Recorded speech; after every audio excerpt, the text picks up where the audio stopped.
Today's video is going to be around your inventory advanced training. So setting up products with discounts, talking about batches and bins, serial numbers and so on. First things first though is we're going to jump into our utilities, preferences, go into inventory and look at all the different options and preferences we have around our inventory module. So you can go ahead and look at these, look at your general settings, stock cost system, whether it's on average or last, manifest types on invoice, sales orders or both, auto add barcodes, select to choose that, auto add product codes, and you can go ahead and look at all the different preferences you have available here. Once you've done that, go ahead and save. ERP will then save your new settings you've just added. So let's go ahead and jump into our inventory module. What we're going to do first of all is look at setting up some discounts for customers, and how we're going to do that is we need to define our customer types. So if we actually go to a customer within our sales module, jump into any customer here, the type of customer will be defined from your customer card within customer info tab over here and under customer type. So whether they're a trade customer, retail customer, wholesale, whatever it may be, this is where you'll define that customer type for when setting up your customer type discounts. So if we go ahead and once we've set that up for our customers, we can then go into inventory and we can now have a look at a product. So if we want to go have a look at this ABC part, and we then proceed to go to our sell prices here. This is where we can add extra sell prices for this product and with different units of measure. So let's go ahead and set one up. We're going to say for this product, an ABC part or whatever it is, a wagon, a hammer, a nail, whatever type of product you have, we're going to set up for our specific client type. So we're going to say a trade for trade customers. We're going to look at units of measure being 1. And again, if we want to set up another type of discount level for a trade customer within the same product, but it's a different unit of measure, you can do that as well and set up different prices for that. Again, if you want to delete a line, simply click on the line, hit the X, and it'll delete it. So this is for trade type clients or all clients. What is the discount percentage, whether it's 10% or whatever, we can set that as we go along, and that'll add your discount as you go along. You can give it a description, date from, date to, and as well as that, add foreign prices if you're doing it within foreign, all your different currencies, whether they're rands, pounds, dollars and so on. You can set up those foreign sell prices there as well. So there we go, that's how you set up your discount levels and how you would relate them to customer types. Again, you can add different types. You can even add for different type of client. So you want to do trade and your default clients or retail or whatever it may be, simply go ahead and add them in, select your units of measure and add in your discounts like so. So these client types will get these sort of discounts. Go ahead and save that. As well as that, if I actually take a step back and go back into the product, any product again, within your sell price, you can turn this into a increase if you choose so. So for all your trade customers, you're going to give a discount of 20%, but all my default customers, I'm going to add a markup of 10%.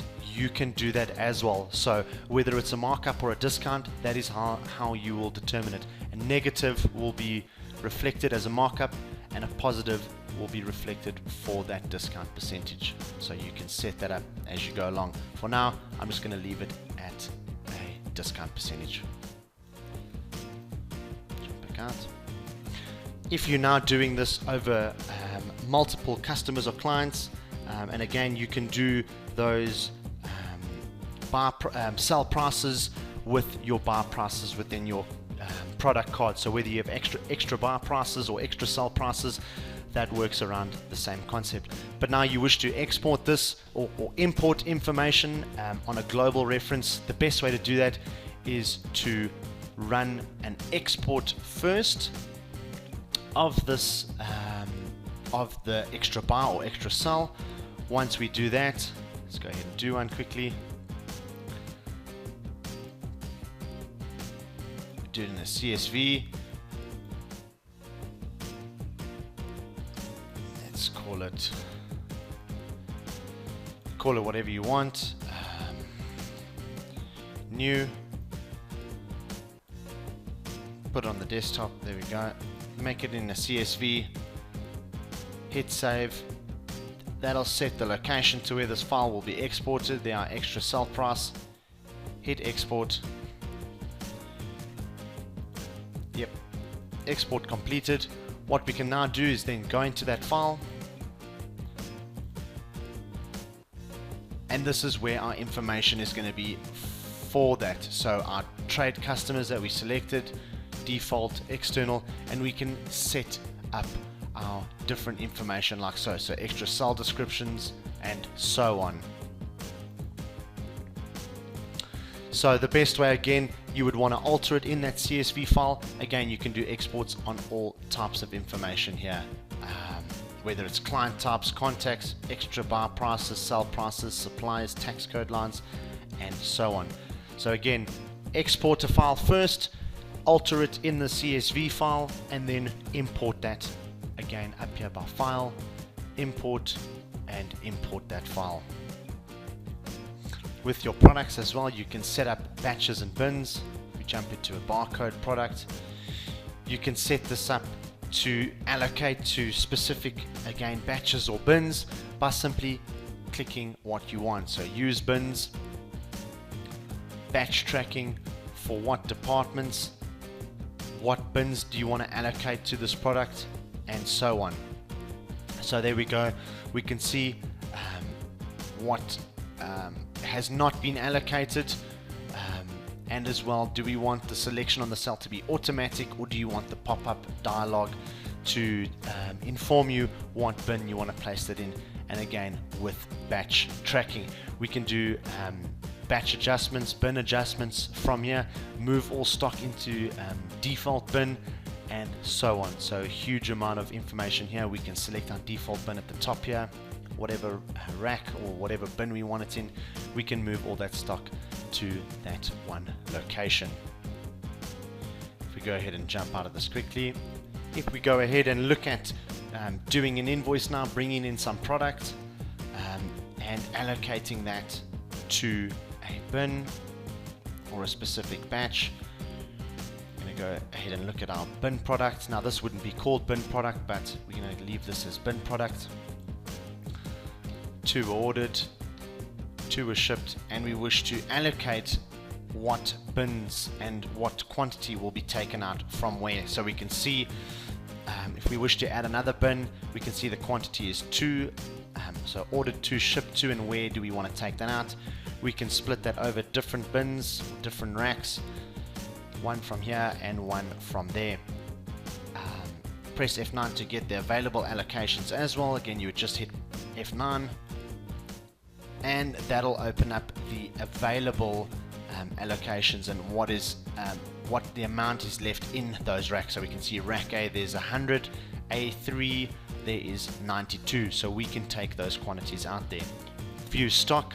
By viewing stock, we'll give you the product status, what the bin locations are, what shipping containers it's coming in, and what is that ETA information, and again your default department or what department has those bin products in, what's available, what's been allocated.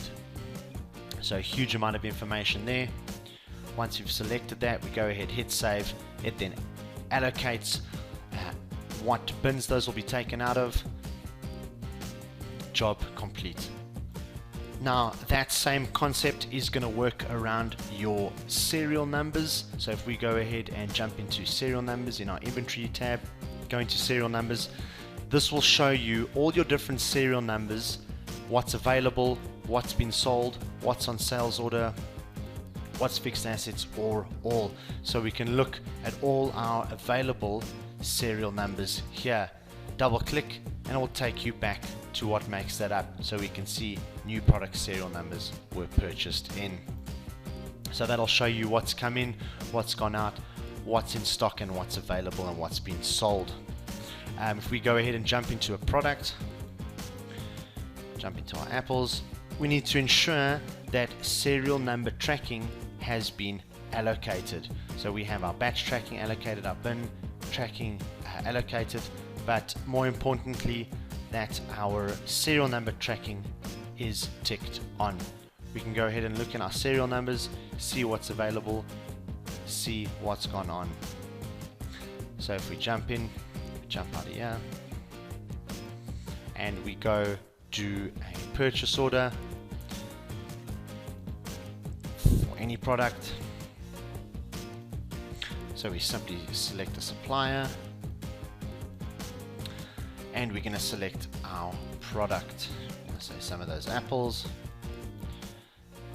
and we want to allocate now those apples with some serial numbers. Now you can enter this in manually. We can see now populate with allocate batches. Our bins allocated to that, and the serial numbers that we want to allocate to that. Now if the 5 that's been ordered and the 5 products that have been received, and we want to allocate those 5 with serial numbers, if those serial numbers work with each other in succession, so if the first number being 222, the second number being 223, 224, 225, we simply enter that number, first number, hit autofill, and it will populate those numbers within succession. So 2, 3, 4, 5 and 6, and there is our 5 serial numbers. Again, we can alter this as we go along if there is any changes, otherwise we can leave it as these numbers here. There we go. So once that's done, we hit save. That's been purchased in with those serial numbers. We can supply invoice that in at the moment to bring it in, invoice it, but we'll just leave it as back order for now. So there we go. That's pretty much the same concept as your batches and bins, bringing in serial numbers and allocating them and picking them from different bins. Again, if you then go to your inventory tab, go to serial numbers, it can show you what's been brought in, what's in stock and what's available, like so. You can then print these barcodes, export them and so on. Jump back out of there. We also have our inventory reports function within our inventory tab, list of different reports, run data updates like so. Print deliveries, again with your batches that we touched on earlier, we can see what's been allocated, what product, what unit of measure, what is that batch number. There we go. Simply double click and it will take you back to what makes that up. Jump back out of there. So huge information in regards to your batches. Barcode picking, this is going to be for running your whole workshop floor from just the barcode scanner. So the sales guys have selected the products to be invoiced or so on. These guys have now got to pick and pack the products within the warehouse. They simply just go to the correct bins, get that serial number out, scan it in, and away you go. So this is great for running your whole warehouse floor from just this simple function. Real great way of getting around and being efficient. Again, a huge amount of options within your inventory adjustments, whether you want to do batch adjustments, bin adjustments, serial number adjustments, and so on. And these fall around the same concept when doing a transfer or an adjustment. They all work on the same principle, whether it's, again, a transfer on a batch transfer or a stock adjustment. Relatively simple. There is another video on this, so please go ahead and watch that if you do want to do adjustments, but that's a real simple and easy way of getting around. So there you are. There is your inventory advanced training. I hope that was helpful. Thanks for watching.